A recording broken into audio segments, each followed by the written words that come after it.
High রে চুপ করে আমার ভালো মুখটা সেপটা করলাম।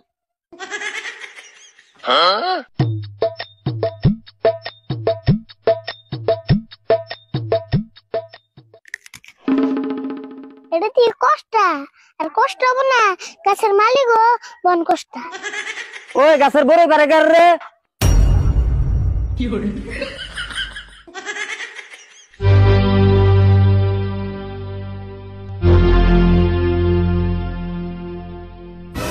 আমি তে আরিফুল।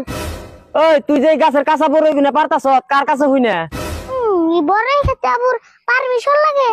তে পারমিশন লাগবো না, এই গাছ বড় তোর বাবু না থেকে গেছে না।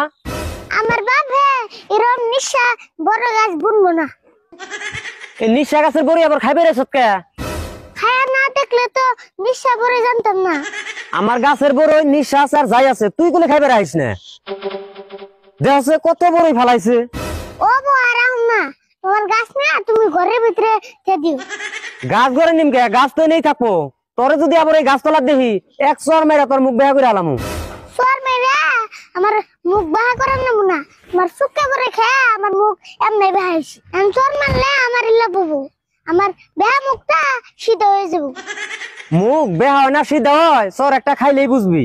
যেমন করে কইতেছ না জানি এমন সর আমি জীবনে খাই নাই। এমন সর আঙ্গু কাকা আমার আগাবালা বাড়িওয়ালা মারে। তাহলে এইরকম চর খাস তুই? চর খুব স্বাদ না? তাও তোমার বরের থেকে মেলা সাত।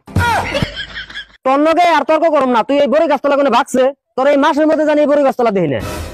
এক মাস নাইলে কি হবো, যেটা নিচে 6 মাস কে আরু। আবার পকোড়া বুঝাই করছ, দেখি দে বড় ব্যাগটা আমার কাছে দে।